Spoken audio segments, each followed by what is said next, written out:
Good morning to all of you students. Today we are going to start with a topic Newton's law of motion. Newton ने अपने 3 laws of motion दिए to define the motion around us. जो motion हम चारों तरफ देखते हैं उसके बेसिस पर, अपनी स्टडी के बेसिस पर उन्होंने अपने 3 लॉ दिए जिन्हें हम न्यूटन्स लॉ ऑफ मोशन कहते हैं। जिसमें से आज हम एक फर्स्ट लॉ समझेंगे। What do you mean by first law of motion? First law of motion कहता है कि अगर कोई बॉडी रेस्ट में है तो रेस्ट में रहेगी, अगर यूनिफॉर्म मोशन में है तो यूनिफॉर्म मोशन में रहेगी along straight line, unless an external force applied on it, जब तक कि उस पर कोई एक्सटर्नल या बाहरी फोर्स नहीं लगती है। इट्स आवर फर्स्ट लॉ और Newton first law of motion, so we are going to write it. Newton first law of motion, Newton's first law of motion.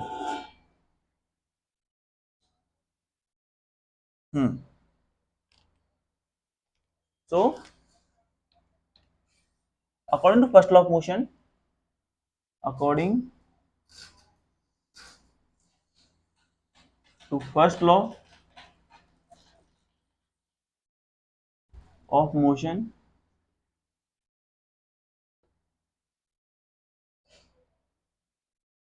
a body at rest, a body at rest remain at rest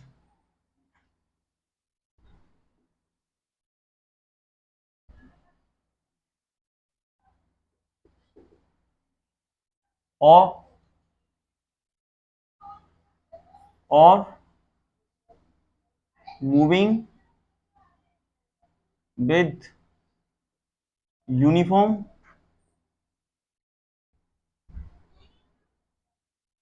velocity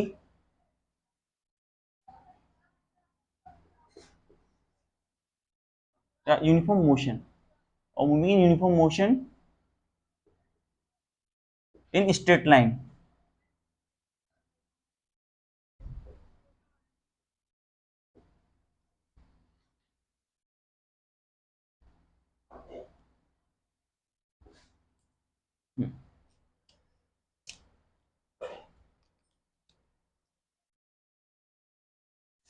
तो क्या होता है, according to first law of motion, अगर एक body rest में है तो वो रेस्ट में रहेगी और moving with the uniform velocity in a straight line, then it also remain in straight line with uniform motion, unless an external force applied on it।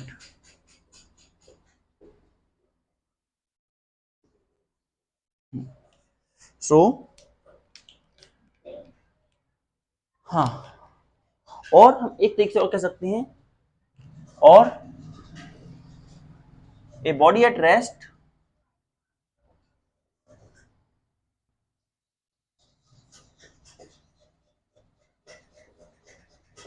remain at rest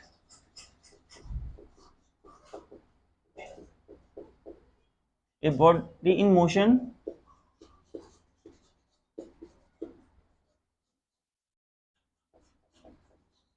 remain in motion remain in motion in straight line, in straight line, unless an external force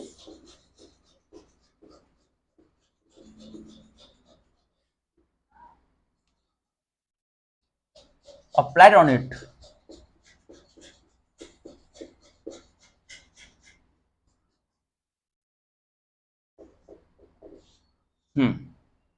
और simply हम इससे ये भी कह सकते हैं, और इन the absence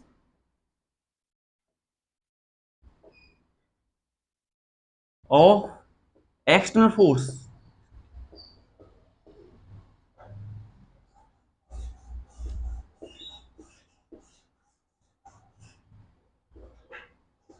a body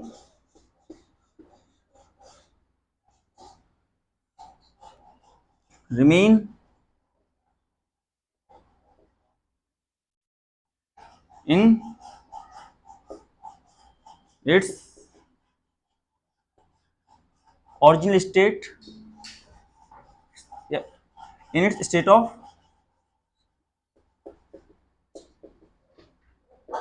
rest, motion और direction.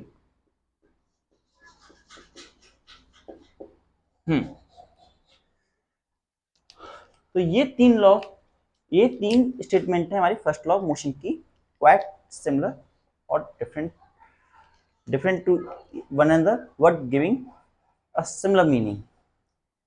First, according to first law, a body at rest remain at rest.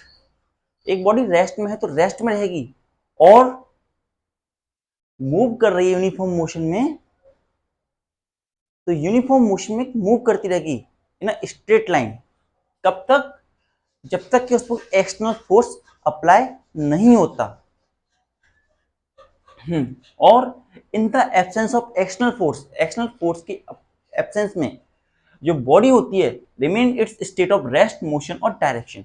अपनी रेस्ट, मोशन और डायरेक्शन की स्टेट को वो नहीं बदलती है, वो उसी में रहती है, उसको कोई चेंज नहीं लाती है। तो हम यहाँ पर न्यूटन के लॉ में तीन बातें देख रहे हैं। पहला, अगर कोई एक्सटर्नल फोर्स नहीं लगती, if no external force apply, then body at rest remain at rest.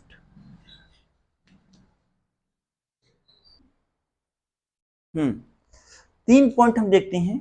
First, a body in rest remain in rest. और बॉडी रेस्ट में है तो रेस्ट में रहेगी in the absence of external force. First point ये कहता है, ये हमें क्लियरली समझ में आ रहा है कि अगर हम किसी बॉडी पे एक्सटर्नल फोर्स नहीं लगाएंगे तो वो रेस्ट में बनी रहेगी। जिस तरीके से अगर एक बुक जो होती है टेबल पे हम रखी हुई हो और उसे हम ना उठाएं और उसे एक कमरे में रख दें, तो हम कुछ समय के बाद जब आते हैं तो वो हमें वहीं मिलती है, क्योंकि उस पर कोई एक्सटर्नल फोर्स वर्क नहीं किया, तो उसकी स्टेट में कोई भी चेंज नहीं आया। और जबकि स्टेट में कोई चेंज नहीं आया तो वो जैसी स्टेट में थी वैसी स्टेट में ही बनी रहेगी। So it's a example of state of rest. अगर बॉडी रेस्ट में है तो रेस्ट में रहने का एग्जांपल। लाइक दैट, आप यहां देख सकते हैं, ये हमारा एक टेबल था। It's a table we are going to have, it's a table we are going to have, and here we have a physics book, class 11 physics book हमारे पास यहाँ रखी हुई है। और इसे हम यहाँ पर रख के चले जाएं तो इसकी स्टेट नहीं बदलेगी, इसकी जैसी स्टेट थी वैसी ही स्टेट बनी रहेगी, इसकी स्टेट में कोई भी चेंज नहीं देखने को मिलेगा। इट्स एग्जांपल कि बॉडी अगर रेस्ट में है तो रेस्ट में रहेगी, अगर कोई एक्सटर्नल फोर्स उस पर अप्लाइड नहीं हो रहा है तो। हाँ, सेकंड हमारा था, a body in motion remain in motion. A body in motion remain in motion.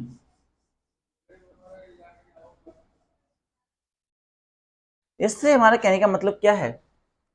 इससे हमारा कहने का मतलब ये है कि अगर एक बॉडी मूव कर रही है, यूनिफॉर्म मोशन कर रही है, तो वो यूनिफॉर्म मोशन करती रहेगी, यूनिफॉर्म मोशन करती रहेगी, उसकी मोशन में कोई भी चेंज नहीं आएगा, उसकी स्टेट में कोई भी चेंज नहीं आएगा।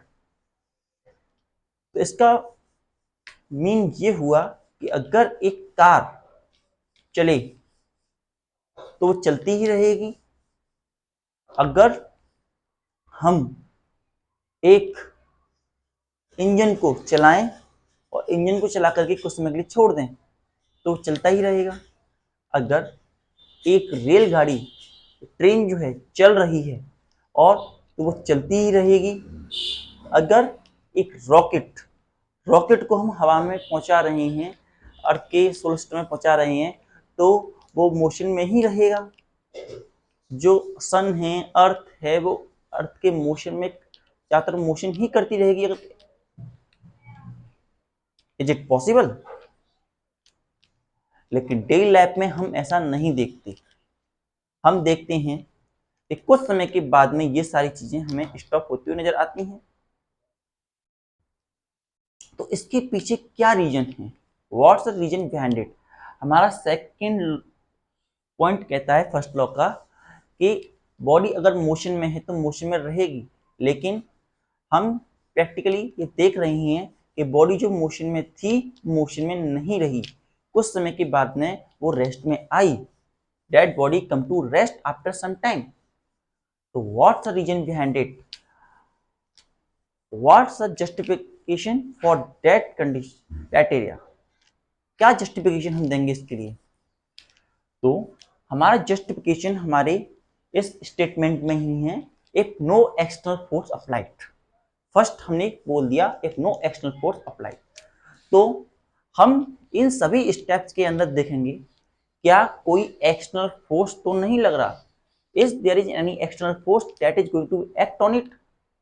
अगर कोई एक्सटर्नल फोर्स एक्ट नहीं कर रहा है तब तो सब सही है, तब तो हम कह सकते हैं कि हमारा लॉ गलत कह रहा। लेकिन अगर एक्सटर्नल फोर्स लग रहा है तो उसके यूनिफॉर्म मोशन में बाधा आएगी, वो रेजिस्ट होगा। तो हम रॉकेट के केस में देखते हैं, रॉकेट ऊपर जाता है, रॉकेट ऊपर जाता है तो ऐसी कंडीशन में एक ग्रेविटेशनल फोर्स लगती है। अगर रॉकेट के अंदर ईंधन ना रहे तो वो नीचे आ जाएगा। इस तरीके से अर्थ रोटेट कर रही है, क्यों? क्योंकि सन फोर्स लगाता है ग्रेविटेशनल फोर्स। अगर सन ग्रेविटेशनल फोर्स ना लगाए, अगर एक्सटर्नल फोर्स ना लगे तो सन के अराउंड का जो मोशन है वो नहीं होगा। इसी तरीके से जो इंजन है कार का इंजन जो है वो भी मोशन में है, लेकिन कार का इंजन भी अगर उसे एक्सटर्नल फोर्स ना मिले, इंजन से पावर ना मिले, तो फ्रिक्शनल फोर्स उसे धीरे धीरे करके रोक लेगी। इस तरीके से जो इंजन होती हैं हमारी बड़ी फैक्ट्रीज के अंदर इंजन होते हैं, समरसेबल के अंदर इंजन होता है, इन सब में भी एक फ्रिक्शनल फोर्स एक्ट करती है। In similar manner we are walking, हमारे चलने में भी एक फ्रिक्शन लगता है। सो इस बात को हम क्लियर कह सकते हैं कि अगर कोई एक्सटर्नल फोर्स नहीं लग रहा है तो वो यूनिफॉर्म मोशन में रहेगी, उसकी स्टेट में कोई भी चेंज नहीं आएगा। और उसकी स्टेट में चेंज आ रहा है तो इसके लिए जो रीजन है वो फ्रिक्शन है या कोई एक्सटर्नल फोर्स है, लाइक दैट ग्रेविटेशनल, इलेक्ट्रोस्टैटिक और any kind of force. It is responsible for the object to come in rest. If we remove this force, then object will go to infinity. It will not going to be stopped. Now, third, move in straight line. Move in straight line. Straight line में motion करेगा।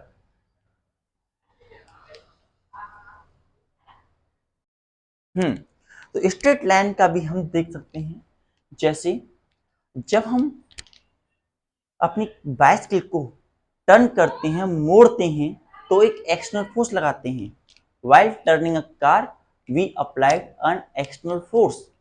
जब हम external force लगाते हैं तो हमें उस हमारी कार में, साइकिल में टर्निंग इफेक्ट देखने को मिलता है। तो उसके लिए हम क्या लगाया? फोर्स लगाया। लेकिन अगर हम उस टर्निंग के दौरान मूव करते समय अगर फोर्स न लगाएं तो क्या हमारी कार टर्न हो सकती है? इसी प्रकार अर्थ जो होती है सन के चारों तरफ रोटेट करती है, तो सन जो होता है उस पर एक एक्सटर्नल फोर्स लगाता है और अर्थ की टेंडेंसी होती है कि वो स्ट्रेट लाइन में मोशन करे। लेकिन हम जैसा जानते हैं कि सन के द्वारा एक्सटर्नल फोर्स लग रही है जिस कारण वो मोशन नहीं करती, लेकिन अगर सन की जो फोर्स है, ग्रेविटेशनल फोर्स है, उसे रिमूव कर दिया जाए तो हमारी अर्थ जो है स्ट्रेट लाइन में मोशन करना स्टार्ट कर देगी। Our Earth start to move in external direction if no external force going to applied on it। अगर कोई एक्सटर्नल फोर्स पर अप्लाइड नहीं होती। इसी तरीके से जब हम एक रस्सी को घुमाते हैं, घुमाते हुए और ऊपर की तरफ फेंकते हैं, तो जब हम घुमा रहे होते हैं तो एक सेंट्रीपिटल फोर्स लगता है और वो सेंट्रीपिटल फोर्स की जैसे हमारी रस्सी राउंड एंड राउंड घूमती है। लेकिन जैसे ही हम उस रस्सी को अपने हाथ से छोड़ते हैं, सेंट्रीपिटल फोर्स रिमूव हो जाता है और सेंट्रीपिटल फोर्स रिमूव होते ही बॉडी हमारी जो रोप थी जिसके अंदर एक स्टोन भी हमने टाई करके रखा था, वो स्ट्रेट लाइन में मोशन करना स्टार्ट कर दी थी क्योंकि उस पर कोई सेंट्रल फोर्स अब नहीं लग रही है। तो इस तरीके से बॉडी अपनी डायरेक्शन को भी रजिस्ट करती है। तो इस तरीके से हमारे तीनों पॉइंट फर्स्ट लॉ के क्लियर होते हैं। पहला कि body at rest remain rest, body rest में है तो रेस्ट में रहेगी, बॉडी मोशन में है तो मोशन में रहेगी और स्ट्रेट लाइन में मोशन करेगी। कब तक? जब तक कि उस पर कोई एक्सटर्नल फोर्स नहीं लगता, until an external force applied on it that compel it to change state, जो कि उसे कंपेल करता है उसकी स्टेट को चेंज करने के लिए। नाउ फर्स्ट लॉ की मदद से हमें एक फोर्स की डेफिनेशन मिलती है। We are able to obtain the definition of force. What is the definition of force? First note down.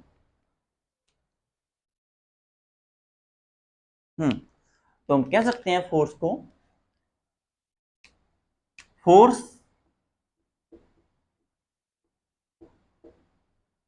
It is an external effort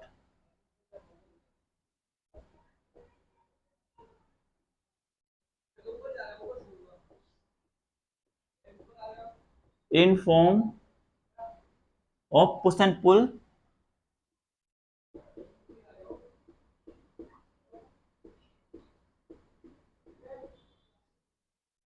that change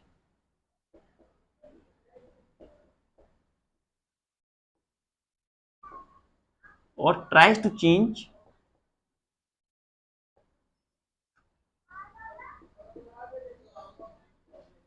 state of rest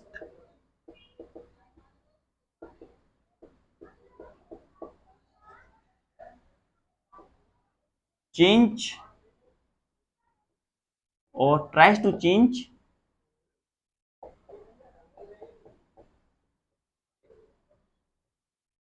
state of motion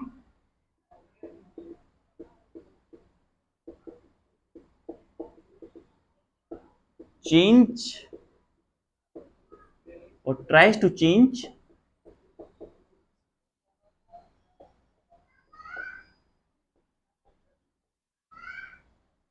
the direction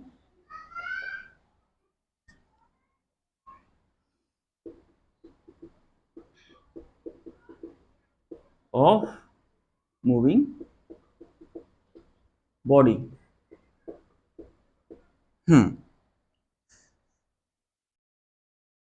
तो क्या कहती है? Force एक external effort है। Force एक external effort, external मतलब बाहर से लगाया हुआ एफर्ट, बाहर से किया हुआ प्रयास है पुश और पुल के फॉर्म में। पुश मीन टू से अपने से दूर करना, from away from us, and pull toward us, attract taking toward us. Push करते हैं किसी ऑब्जेक्ट को या पुल करते हैं, और पुश और पुल करके क्या करना चाहते हैं? पुश और पुल करके हम करना चाहते हैं कि जो ऑब्जेक्ट रेस्ट में है उसकी स्टेट को चेंज करने की कोशिश कर रहे हैं या कर सकते हैं। फोर्स जो होती है हो सकता है सफल हो जाए, हो सकता है सफल ना हो सकता है कि वो काम हो जाए, हो सकता है कि वो काम सफल ना हो पाए। तो फोर्स जो होती है एक्सटर्नल एफर्ट होती है in form of push and pull, जो कि चेंज कर सकती है और चेंज करने की कोशिश कर सकती है स्टेट ऑफ रेस्ट, चेंज करती है, चेंज करने की कोशिश कर सकती है स्टेट ऑफ मोशन, चेंज करती है और चेंज करने की कोशिश कर सकती है direction of a moving body. Her bar force लगाने पर जरूरी नहीं कि उसकी डायरेक्शन चेंज हो ही जाए, हर बार फोर्स लगाने पर जरूरी नहीं कि उसकी स्टेट ऑफ मोशन रेस्ट में बदल जाए, उसकी चेंज हो ही जाए, इंक्रीज हो जाए, डिक्रीज हो जाए, जरूरी नहीं कि उसकी स्टेट ऑफ रेस्ट चेंज हो ही जाए। इसका मतलब ये नहीं होगी ही नहीं, दोनों ही कंडीशन हो भी सकती है और नहीं भी हो सकती है फोर्स लगाने पर। तो फोर्स एक एक्सटर्नल एफर्ट होता है जो केवल ट्राई कर सकता है, चेंज कर सकता है और ट्राई कर सकता है चेंज करने के लिए। Note down.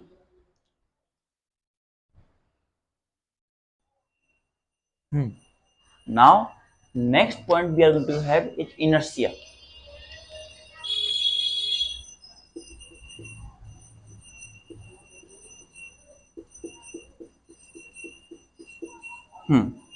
What do you mean by term inertia? Inertia एक inability of a body. Inertia जो होती है किसी भी बॉडी की इनेबिलिटी होती है अपने आप अपनी स्टेट ऑफ रेस्ट, मोशन और डायरेक्शन को चेंज करने की। मतलब कि कोई बॉडी अपने आप अपनी स्टेट ऑफ रेस्ट को चेंज नहीं कर सकती, अपने आप स्टेट ऑफ मोशन को चेंज नहीं कर सकती, अपने आप अपनी डायरेक्शन को चेंज नहीं कर सकती, और इसी प्रॉपर्टी को एक बॉडी की इनर्शिया कहते हैं।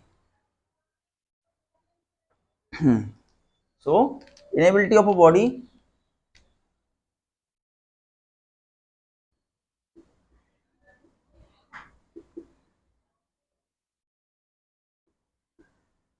To change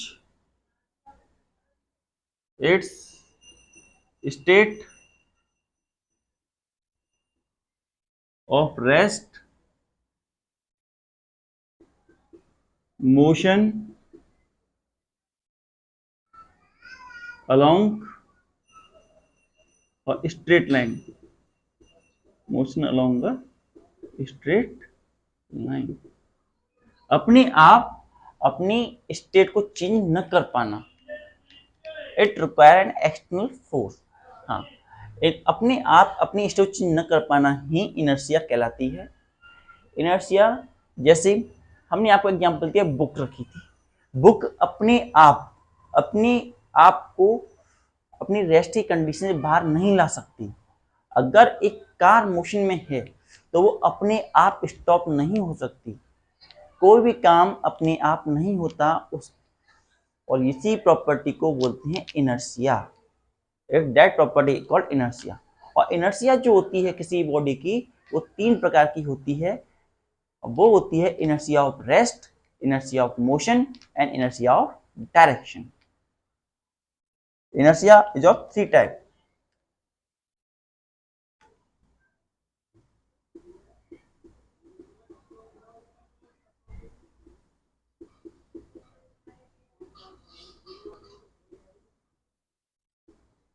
first, inertia of rest.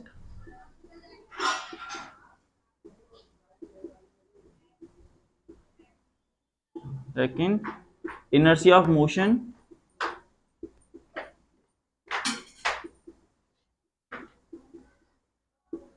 Third, inertia of direction.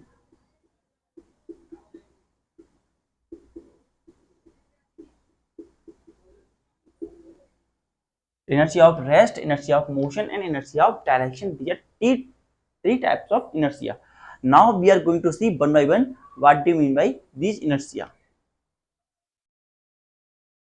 Inertia of rest.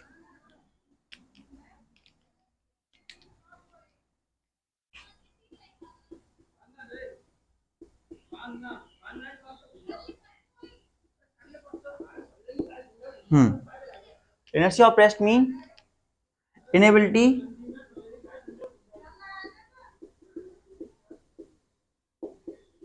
of a body to change itself, its state of rest.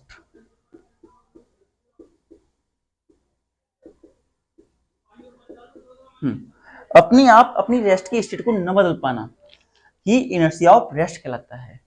कोई बॉडी अपने आप अपनी रेस्ट की कंडीशन को नहीं बदल सकती, इसे वो कहते हैं इनर्शिया ऑफ रेस्ट। इसका एग्जांपल है, example first, person standing in a bus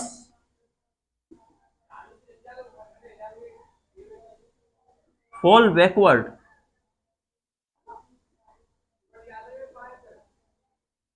when it starts suddenly, when it start suddenly।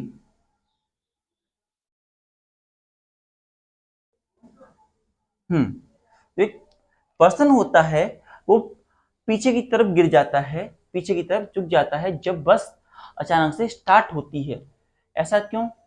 ऐसा इसलिए क्योंकि जब बस रेस्ट में थी तो वो भी बस के साथ रेस्ट में था, लेकिन अचानक से बस जब स्टार्ट हुई तो बस तो मोशन में आ गई, लेकिन वो अभी भी रेस्ट में था, जिस कारण जब उसने बस स्टार्ट हुई तो उसने अपनी इनर्शिया ऑफ रेस्ट की वजह से अपनी ओरिजिन पोजीशन को बना के रखा, और इसी वजह से उसे पीछे की तरफ थोड़ा जर्क देखने को मिला। हम इसे ऐसे देख सकते हैं, ये बस थी,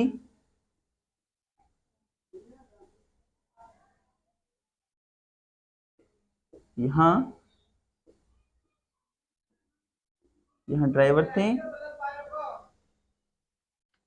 यहाँ जो पैसेंजर्स थे, these are the passengers, passengers जो थे for leaned backward when bus starts suddenly, when bus start suddenly,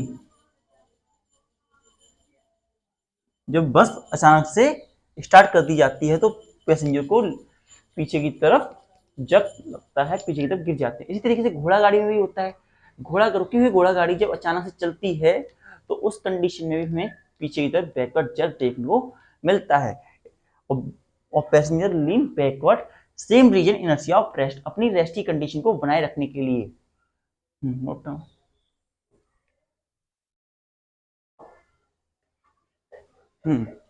next example second, on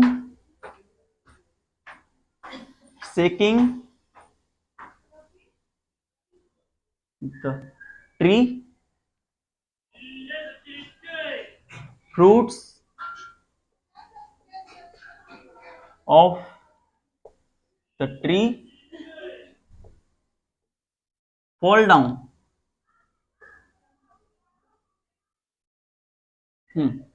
जब हम पेड़ को हिलाते हैं, पेड़ को जोर से हिलाते हैं ऐसे करके, तो उस पर लगे हुए फल जो भी सेक करते हैं, उससे लगे हुए फल भी सेक करते हैं।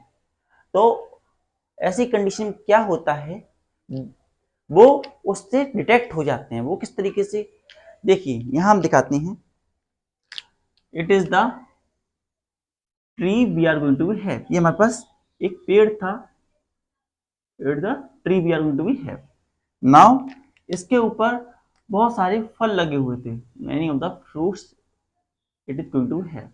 Now that tree going to second by air, तो एयर आ रही थी, एयर के द्वारा सेकंड हुआ, एयर के द्वारा सेकंड हुआ ये। तो क्या हुआ, आगे पीछे आगे पीछे आगे पीछे से पेड़ होता है।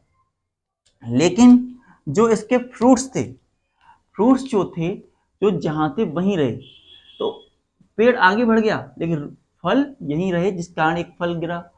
इसलिए यहाँ जो फल था, पेड़ थोड़ा आगे हो गया लेकिन फल यहीं रहा,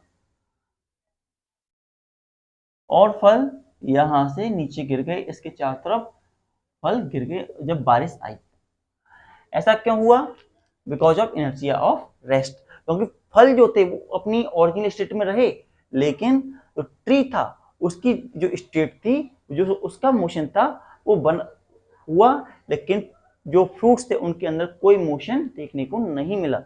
इसी वजह से जो हमारे फ्रूट्स थे वो तो नीचे गिर के stay fall down, but tree जो था वो मोशन में रहा।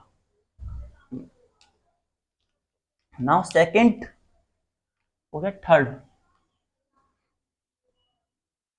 On beating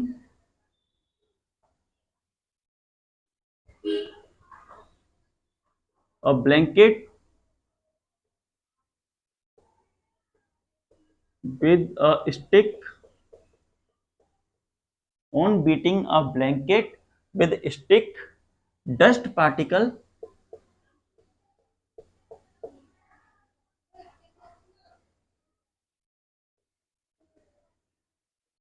come out from the blanket।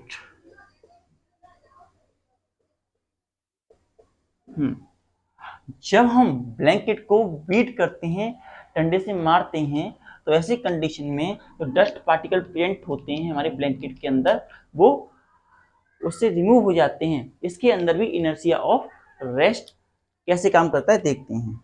जैसे हमारे पास ब्लैंकेट था, we have a blanket, this it's a blanket we are going to have. इसके अंदर जब हमने इसे एक स्टिक से बीट किया, स्टिक, ये हमारे पास क्या है, it's a stick we are going to have. जब हमने इसे बीट किया तो इसमें से क्या हुआ, हमने देखा इसके अंदर हमें मोशन देखने को मिला, स्टिक की जैसे इसमें इसके अंदर हमें मोशन देखने को मिला। ये इसकी पहली कंडीशन है, ये इसकी सेकंड कंडीशन है। तो क्या हुआ, जो वो ये ब्लैंकेट था इसमें मोशन आ गया, लेकिन जो डस्ट पार्टिकल थे वो जो यहाँ थे वो यहीं रह गए, और डस्ट पार्टिकल इधर से गेट सेपरेटेड फ्रॉम ब्लैंकेट, क्योंकि फोर्स जो लगी थी वो केवल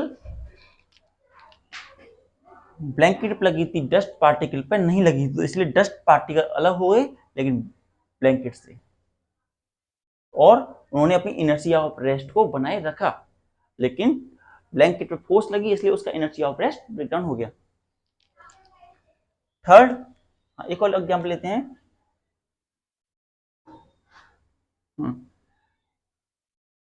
when the card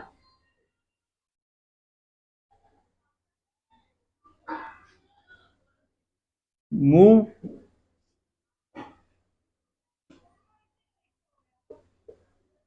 from the glass,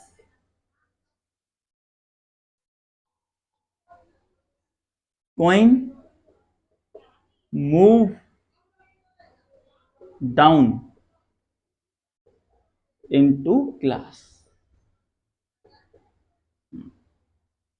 अब इसे समझते हैं ये कैसे।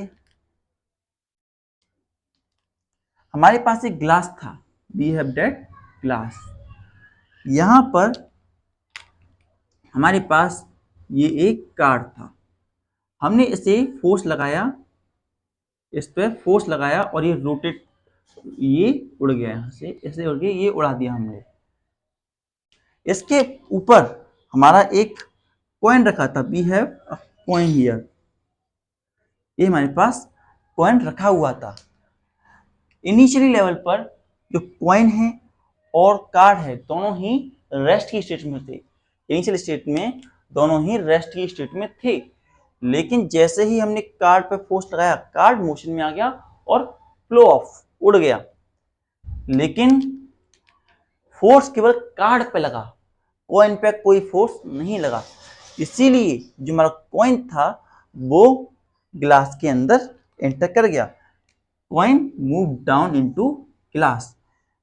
कॉइन जो था ग्लास के अंदर यहां से होता हुआ मूव डाउन, ग्लास के अंदर मूव डाउन कर गया और ग्लास की सरफेस को टच कर गया, touch the surface of glass. It touch the surface of glass, क्योंकि फोर्स केवल इसके ऊपर लगी थी, एक्सटर्नल फोर्स इस पर लगी थी, ग्लास के ऊपर एक्सटर्नल फोर्स नहीं लगी थी। तो it is an example of inertia of rest. Note.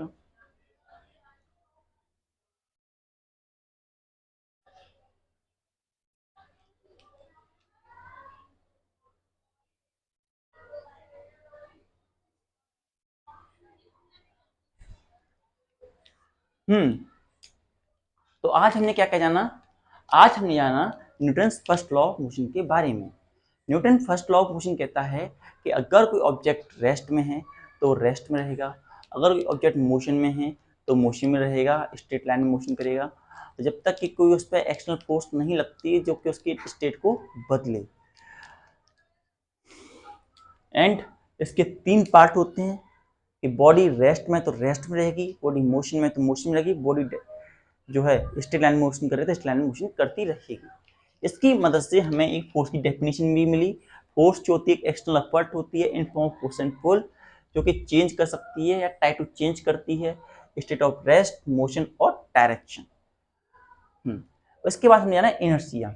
Inertia किसी बॉडी की वो प्रॉपर्टी होती है जो कि उसे उसकी स्टेट को चेंज करने से रोकती है, और सिंपल मैन में इनेबिलिटी होती है, उसकी अक्षमता असक्षमता होती है, inability of a body to change its state of motion along a straight line. Motion, rest, इन सबको नहीं बदल सकती अपने आप।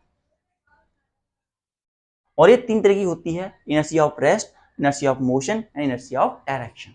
इसमें से एक हमने जानी inertia of rest. Inertia of rest क्या कहती है? इनर्शिया ऑफ रेस्ट कहती है कि अपने आप अपनी रेस्ट की स्टेट को न बदल पाना ही इनर्शिया ऑफ रेस्ट कहलाता है। जैसे एक इंसान बस स्टैंड है या बैठा हुआ है, अब दोनों स्टैंड है या बस के अंदर बैठा हुआ है, दोनों ही कंडीशन ले सकते हैं।